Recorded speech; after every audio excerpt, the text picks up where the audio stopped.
I sheltered a homeless boy, but the secret he was hiding turned my life upside down.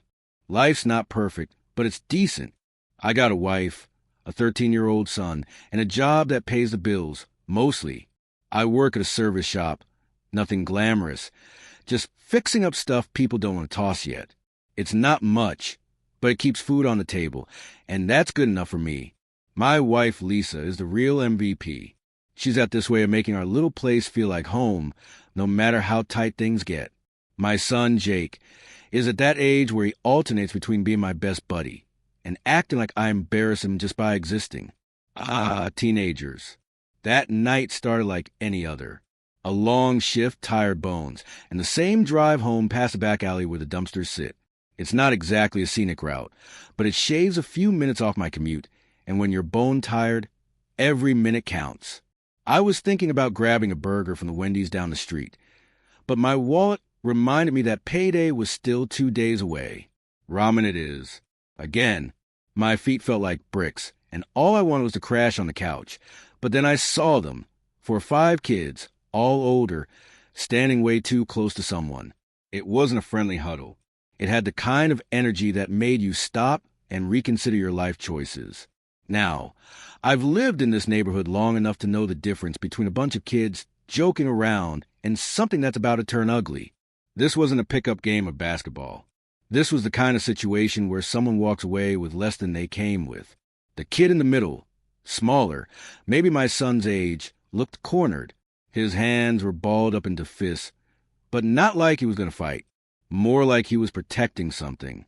His sneakers were worn down, the kind of shoes that had seen way too many miles. His hoodie was 2 sizes too big, probably a hand-me-down from someone bigger. His hair looked like he'd missed a few haircuts. The kind of kid that makes you wonder if anyone at home even notices he's gone. I sighed. I should have just kept walking. It wasn't my problem. But then again, a lot of things in life aren't technically my problem, and I still deal with them. So I did what any exhausted guy just trying to get home would do. I cleared my throat. Loudly. That was all it took. The older kids turned, their faces doing that quick calculation. Was I a problem? A cop? Just some guy? They must have decided I wasn't worth the hassle, because just like that, they took off. Not running, but that quick, casual stride people use when they don't want to admit they're retreating. Smart choice. The kid stood there, still tense, like he was expecting another round. I gave him a second, letting him figure out whether I was just another threat. Eventually, he loosened up, though he kept glancing around like he was waiting for them to come back.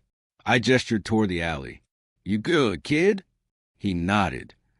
But it was one of those nods that don't mean anything, more of a reflex. His hands were still clenched tight, his fingers white from gripping whatever he had in them. "They want to take something from me," he muttered, barely above a whisper.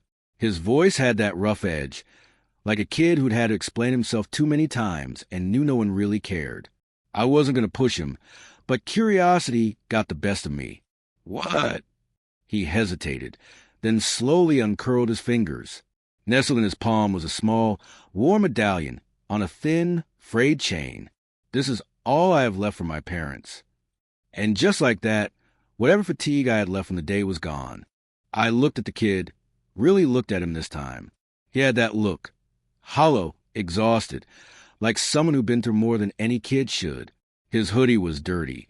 His jeans looked like they hadn't been washed in weeks, and now that I was close enough, I could see the faint bruises along his arms. That didn't come from just sleeping rough. That came from something worse. I asked him where his parents were. He barely hesitated before saying he didn't have any. They were gone. Dead. No details, just a cold, hard truth. And the way he said it, flat, like he'd told the story so many times that it lost all meaning, made my stomach drop. He said he'd been living in a group home, but it wasn't much of a home. Older kids ran the place, and they made sure the younger ones knew their place. It wasn't just bullying. It was worse than that. They made him do things he didn't want to do, and when he finally had enough, he ran. That was a month ago. Since then, he'd been surviving however he could, dumpster diving, sleeping wherever he found shelter, and staying out of sight. Because if the wrong people saw him, they'd send him back. I stood there just processing. A kid, 13 maybe, out here alone for a month, and no one noticed? No one cared? I wanted to say something, anything. But what do you say to a kid who's been dealt a hand this bad? I thought about my own childhood. My past wasn't exactly sunshine and picket fences either. I grew up in the system too. Different homes, different faces, but the same story. People who took me in for the check, not because they gave a damn. Older kids who made sure I knew I was at the bottom of the food chain. I remember the hunger, the way it gnawed at you, made you desperate. I remembered sleeping under stairwells, shivering in the cold, because sometimes even a bad foster home was worse than the streets. And I remembered the first person who actually gave a damn, who told me I was worth something. I wasn't about to let this kid freeze out here. I told him I lived nearby. Not far, just a few blocks. My wife was home, probably making dinner. She could whip up something warm. I had a son his age. Maybe they'd get along. He could crash at my place for the night, at least. Figure something out in the morning. Because the alternative? Leaving him here? I wasn't doing that. The kid tensed up immediately, like I just suggested he walk into a police station. Said he didn't want to be a problem. That he was fine, he could handle himself. It was the kind of thing you say when you spent too much of your life being told you're unwanted. I wasn't going to push. I knew that wouldn't work. Instead, I shrugged, kept it casual.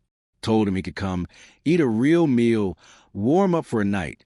And if he wanted to leave in the morning, no one was stopping him. No strings, no expectations. Just a warm place to sleep for one night. He hesitated. He looked down at the medallion in his hand, rubbed his thumb over it like it was some kind of lucky charm. Then, finally, he nodded. We walked in silence most of the way. He kept glancing around, like he was making sure no one was following. I didn't ask any more questions. He'd tell me what he wanted when he was ready. Right now, I was just trying to get him through my front door. Halfway there, I realized I should probably give Lisa a heads up. She's not the type to freak out, but bringing home a random kid off the street wasn't exactly a normal Tuesday night move. I pulled out my phone and shot her a quick text. Bringing someone home? Kid. Long story. Warm up some leftovers. She texted back immediately. Should I be worried? Nope. Just need to get him inside before the cold does. She didn't ask any more questions. That's one of the things I love about her. She trusts me, even when I do weird, impulsive things like this. When we got to my house, the kid slowed down. I could tell he was having second thoughts. Maybe he thought it was some kind of trap. Maybe he just wasn't used to people helping without expecting something in return. I stopped at the porch and waited. Let him make the choice. After a long moment, he took a breath, squared his shoulders, and followed me inside. Walking up to my front door, I half expected the kid to bolt. He hesitated at the porch, glancing at the door like it might be rigged with a trap. Can't blame him. If I were in his shoes, I'd be wary too. But after a few seconds, he squared his shoulders and stepped inside. Lisa was already waiting in the kitchen, halfway through warming up some leftover mac and cheese. She barely had time to turn before her eyes landed on the kid. Her face softened, but her eyes still flicked over him, taking in every detail. The oversized hoodie, the worn-out sneakers, the way he carried himself like someone who'd been through more than he should have. She didn't say anything right away, but I could see the gears turning.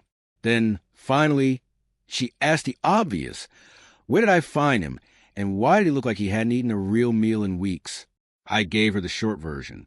Told her I saw some older kids trying to shake him down behind the shop, that he had nowhere to go, and that I figured bringing him home for the night was the least I could do.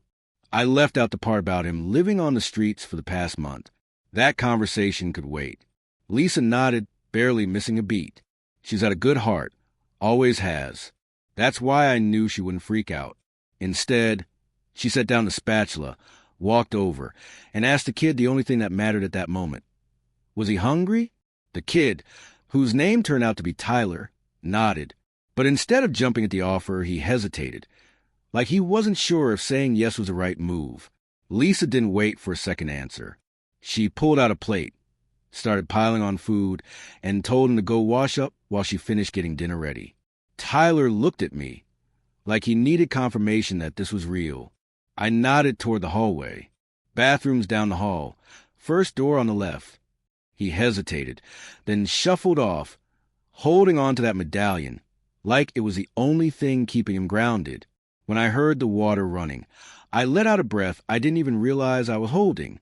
Jake came downstairs just as I was setting the table.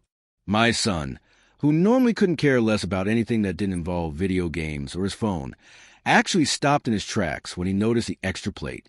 He gave me a look like I just told him we were hosting an alien from Mars. Before he could ask, I just said, "We've got a guest tonight. Be nice."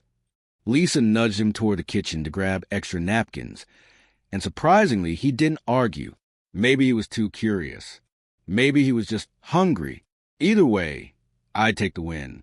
By the time Tyler came back, he looked like a completely different kid.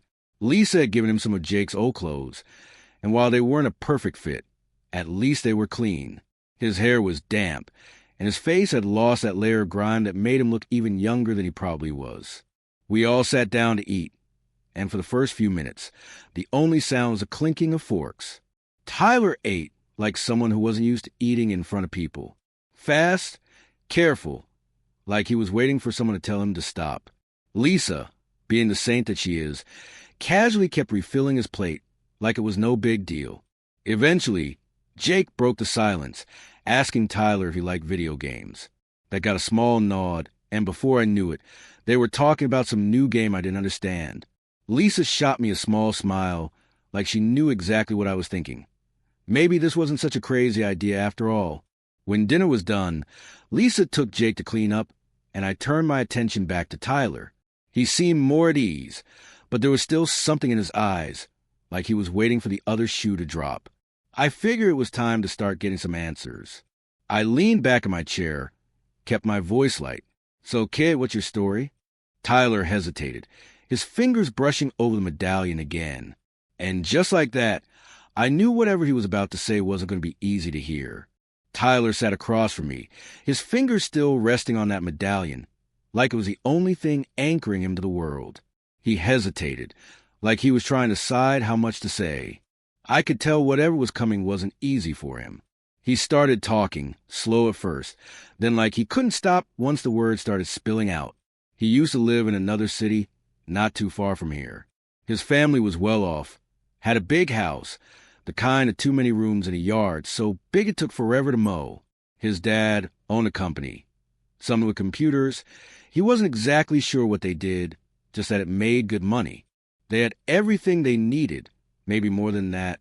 His mom was a teacher, always made sure he did his homework, even when he didn't want to. She used to leave notes in his lunchbox, little messages telling him to have a good day. He didn't think much of them back then, but now he wished he had saved one. But there was always this man, some guy who worked with his dad, a business partner or something. He'd come by the house sometimes, always dressed sharp, always polite to his parents. But Tyler hated him. There was something about the way the guy looked at him, something that made his skin crawl. Cold eyes, like he was sizing him up instead of just looking at him. Tyler could never explain it, but he avoided being in the same room with him whenever he could. Then came the trip. His dad had told him they were all going, his mom, grandparents, even him. It was some kind of celebration, something about a deal being finalized. A contract, maybe. They were flying out, just a quick trip, supposed to be back the next day. But Tyler got sick. Fever, coughing, the whole deal. Nothing serious, but bad enough that his mom decided he should stay home. They left him with the nanny, promising they'd be back before he even had a chance to miss them. They never came back. A couple of days passed. At first, it was just odd. Delays happen, right? But then people started acting weird. The nanny got nervous, started making phone calls when she thought Tyler wasn't listening. Then, out of nowhere, she was gone too. Some lady from the state showed up, telling him there had been an accident. The plane went down. No survivors. Just like that, everything was gone. His parents, his grandparents. The house wasn't his anymore. His dad's company, that was gone too. Somehow, all of it had ended up belonging to that business partner, the one Tyler never trusted. Family? Yeah, there were some distant relatives, but none of them wanted to take in a 13-year-old kid. They sent their condolences and went on with their lives. The state put him in a group home, and the rest was history. At first, he thought maybe there was a mistake. Maybe his parents had survived. Maybe they were out there somewhere. He used to stay up at night, listening to the sounds outside, hoping he'd hear a car pull up, that they'd come back for him. But they never did. Eventually, he stopped hoping. He sat back, letting out a breath like telling that story had taken something out of him. I didn't know what to say. What do you even say to something like that? After a minute, I asked the only thing that came to mind. What were those kids trying to take from him back in that alley? Tyler opened his palm, showing me the medallion again. Said his dad gave it to him before they left. Told him to keep it safe. That one day it would make sense. Inside, there were 2 tiny photographs, his mom and dad. It wasn't fancy, just a small, worn locket, but it was the only thing he had left of them. He looked down at it, his fingers tracing the edges. He said he didn't know why, but something about the way his dad gave it to him felt important. Like it wasn't just a keepsake. Like it meant something more. I didn't know what to make of it either. But one thing was clear. This kid had been through hell, and somehow he was still standing. And something about his story wasn't sitting right with me. I woke up the next morning to the smell of coffee and the sound of Lisa moving around the kitchen. For a few seconds, I just lay there, letting my brain catch up with reality. Last night wasn't a dream. There really was a kid sleeping in our house. A kid who had nowhere else to go. I got up, careful not to wake the boys, and found Lisa already at the table, sipping her coffee with that look she gets when she's thinking about something serious. I didn't even have to ask. I knew exactly what was on her mind. She said it first. What were we supposed to do? We didn't have much extra money, barely enough to make things work as it was. Another mouth to feed wasn't exactly in the budget. But then she sighed and said what we were both thinking. We couldn't just send him back. If he ran from a group home once, he'd do it again, and next time he might not be so lucky. I told her I knew what it was like. Growing up in the system, bouncing from house to house, knowing no one really wanted you.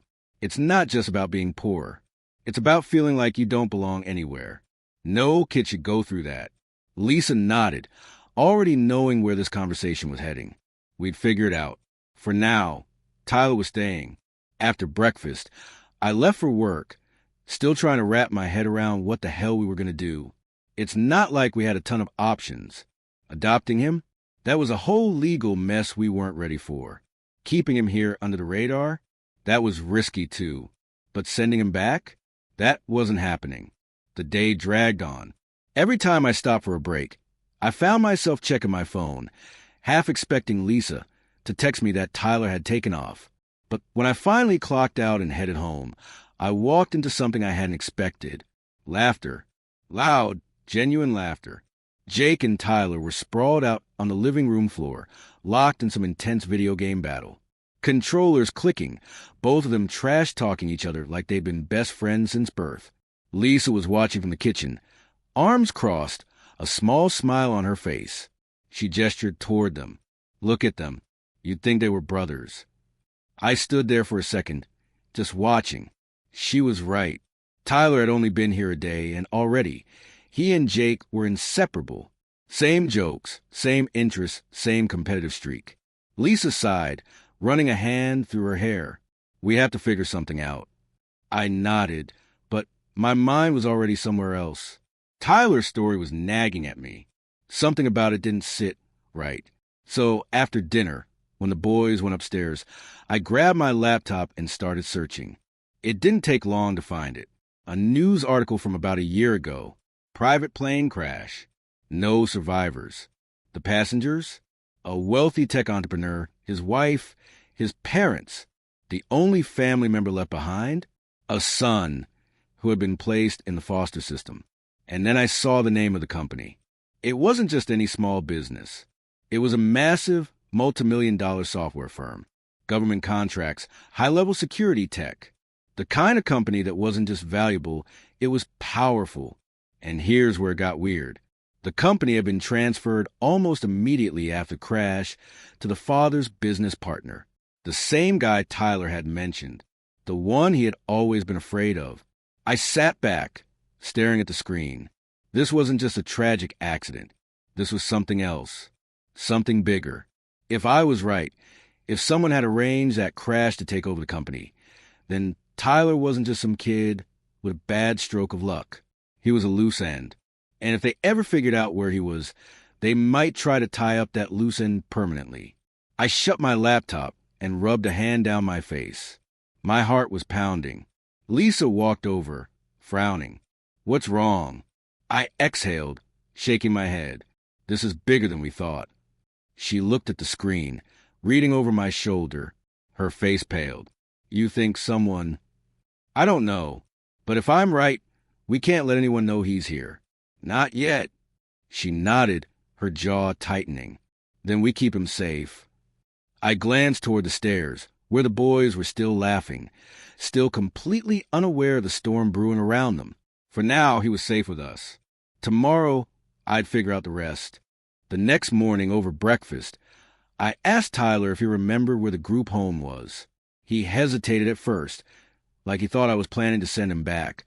But I reassured him this wasn't about that. I just needed to know where it was. He described the area as best as he could, and it didn't take long to figure out where it was. It was on the other side of town, not far from an old strip mall I used to pass by on my way to work. I told Lisa I was heading out and took the drive over, hoping I wasn't about to stir up a mess bigger than I could handle. When I got there, I wasn't exactly impressed. The building looked run down, the kind of place where the paint was always peeling, and the windows had seen better days.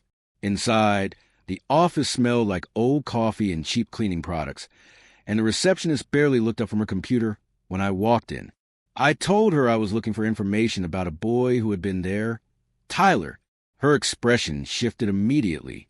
She glanced at another woman in the office, then back at me, asking how I knew him. I kept it simple. Said I found him, that he'd run away, and I wanted to help him. That seemed to soften her a bit, and she nodded, pulling up some files. Yeah, they knew exactly who I was talking about. Tyler had been placed there after his parents died, but he never adjusted well. They said he had trouble trusting people, kept mostly to himself, and the older kids took advantage of that. He wasn't the first kid to run, and he probably wouldn't be the last. I asked what it would take to start the process of taking him in legally. That got me a long look, followed by a thick stack of paperwork. The woman told me the process wasn't easy. It could take months, maybe longer. Background checks, home visits, financial screenings. They had to make sure I was capable of taking care of another child. That part stung a little. Like I needed the government to tell me whether or not I could take care of a kid. But I nodded and took the paperwork, knowing full well I was signing up for a bureaucratic nightmare. Back at home, Lisa wasn't surprised when she saw the stack of forms. She just sighed, poured me a fresh cup of coffee, and sat down with me to start filling them out. We knew this wasn't going to be quick or easy, but it was the right thing to do. For the next few days, my routine turned into work, paperwork, and more paperwork. I was running back and forth to different offices, signing forms, proving my identity, getting background checks. Social workers came to our house, asked a million questions, took notes on everything, how we lived, how much space we had, what our income was like. And then one day I got a call. I was at work, trying to fix a busted AC unit, when my phone rang. It was someone from social services. She was polite but firm, letting me know that there might be a problem with my application. Turns out money was an issue. Since Lisa and I weren't exactly rolling in cash, they weren't sure if we could provide for 2 kids. They were concerned about whether we could give Tyler a stable, financially secure home. I felt my stomach drop. I told her we were fine, that we made it work. But she just repeated the same bureaucratic nonsense, saying it could be a barrier to approval. I hung up and just sat there for a second, gripping my phone so tight my knuckles turned white. This kid had already lost everything. And now, the system was telling me that because I wasn't making 6 figures, I might not be able to give him a home. This wasn't over. Not by a long shot. And I was going to figure out a way to make it work. I walked into the house that evening, still frustrated from the conversation with social services. The idea that we might not be able to keep Tyler because of money made my blood boil. Lisa must have seen it on my face because she barely let me get my shoes off before asking what was wrong. I told her everything. The phone call, the paperwork, the bureaucratic nonsense. She listened, arms crossed, nodding slowly. When I was done, she just shook her head and said what I already knew deep down. We weren't giving him up. Not now. Not ever. Money or no money, we'd figure something out. I let out a breath I didn't even realize I was holding. Lisa had a way of making things feel manageable, even when they weren't. After dinner, I checked in on the boys. They'd gotten so comfortable with each other. It was like they'd known each other for years. We had bought an extra bed, but Tyler still ended up in Jake's room. They stayed up late, whispering, trading jokes, like brothers who had been doing this forever. I leaned against the doorway, watching them. It was funny. Just a few days ago, Tyler was this kid sleeping behind a dumpster, alone in the world. And now he had a best friend, someone to joke with, someone who cared. He was lying on his side, one hand curled around that medallion, staring at it like he was lost in thought. Something about the way he held on to it made me pause. I stepped inside and asked if I could see it. He hesitated, then handed it over. It was small, slightly worn, with 2 tiny photos inside, his parents. I ran my thumb over the metal, feeling something off. The edge near one of the pictures felt loose.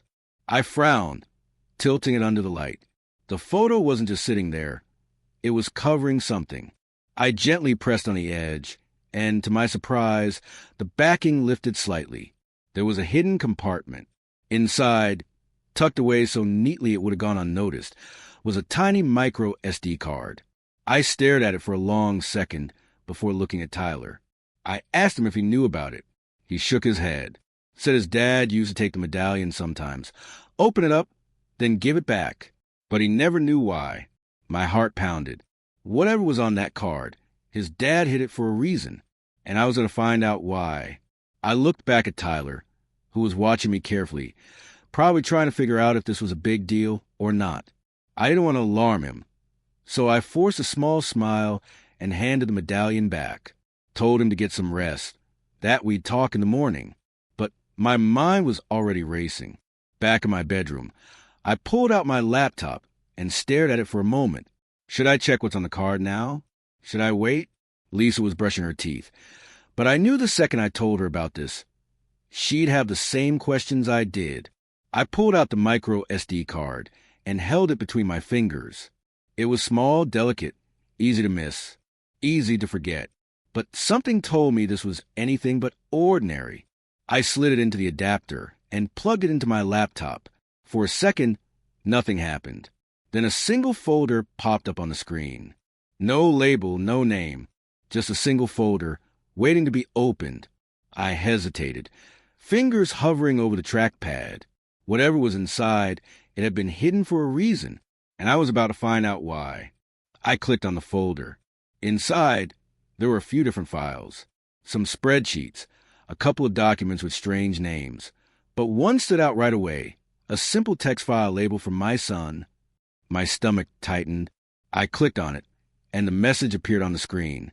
Asterisk, my dear son, if you are reading this, then the worst has happened. Your mother and I are gone, and you are alone. I pray that you have found good people who will take care of you. We always loved you more than anything, and I hope that you have grown into the kind-hearted and strong person we knew you would become. Asterisk. I swallowed hard and kept reading. Asterisk, what you will find on this drive is meant to help you. But more importantly, you must understand that my business partner, Quantum Tech Solutions, is not the man he pretends to be. If something has happened to us, there's a very real chance that he is behind it. Be careful, my son. Trust no one with this information unless you are absolutely sure they are on your side. Asterisk. The letter ended with one final line, one that sent a chill down my spine. Stay away from him at all costs. I sat back, running a hand down my face. My suspicions had been right. This wasn't just an accident. Tyler's father had known something was coming, and he tried to warn him the only way he could. I turned the laptop toward Tyler and let him read it. His face crumpled, his small hands gripping the fabric of his hoodie. Tears welled in his eyes as he absorbed his father's final words. I wanted to say something, anything, but what do you say to a kid who just found out his worst fears were true? He wiped his face with the sleeve of his hoodie and took a shaky breath. I told him that no matter what, we were going to protect him. Lisa, and I wouldn't let anything happen to him. He wasn't alone anymore. He nodded, still staring at the screen, but I could see it in his eyes. This changed everything. After a few minutes, I went back to files. There was more, a long list of passwords, encrypted documents, and then something that caught my attention immediately, a file labeled wallet.txt. I clicked on it, and a string of seemingly random letters and numbers popped up, a crypto wallet. I copied the address and pulled up a website to check the balance. The number that appeared made my heart stop. 150 Bitcoin. I had to blink a few times, thinking maybe I was seeing it wrong. I quickly Googled the current exchange rate. $15 million. I sat there, staring at the screen like an idiot. My brain couldn't wrap itself around the number. Tyler noticed my reaction. He leaned over, frowning. I turned the laptop toward him and pointed at the balance. He blinked a few times, then looked at me, confused. I let out a breath and finally spoke. Kid, you're rich. He didn't react right away. It was like the words didn't make sense to him. And honestly, I got it. This wasn't just money. This was life-changing. This meant security, safety, a future. I looked at Lisa, who had just walked in and was now staring at the screen like she might pass out. With this, I said, you don't have to worry about anything ever again. We can protect you. We can keep you safe. For the first time since I'd met him, Tyler looked hopeful. The next few days were a crash course in cryptocurrency. I'd never paid much attention to Bitcoin before, but now I had to learn fast. Wallets, exchanges, security measures. I was in deep, but there was no way I was going to mess this up. This wasn't just money. This was Tyler's future. I started small, selling a few Bitcoin at a time, just enough to get some liquid cash. Once the money hit my account, I pulled it out fast, spreading it across a few different places. I wasn't taking any risks. With the first chunk of money, I made a decision I'd been thinking about for years. I opened my own auto repair shop. It wasn't some massive operation, just a modest place with a couple of lifts and a few good mechanics. I hired guys I trusted, people who knew their way around an engine but had never caught a break. Business was slow at first, but word spread fast. Honest mechanics aren't easy to find, and within a couple of months, we had more work than we could handle. With the business growing, we finally had enough money to move. We left our tiny apartment behind and upgraded to a bigger place. Nothing fancy, but comfortable. It had space for the boys to have their own rooms, a backyard where they could kick a soccer ball around, and, most importantly, it felt like home. A year passed in what felt like a blink. Tyler wasn't just a guest in our house anymore. He was family. He and Jake were inseparable, real brothers in every way that mattered. Lisa and I never talked about it outright, but we both knew this kid was ours now. And then, finally, the day came. The adoption paperwork was finished. After months of background checks, home visits, and bureaucratic nonsense, it was official. Tyler was legally our son. We didn't do anything fancy, just a family dinner at his favorite diner, burgers, milkshakes, the works.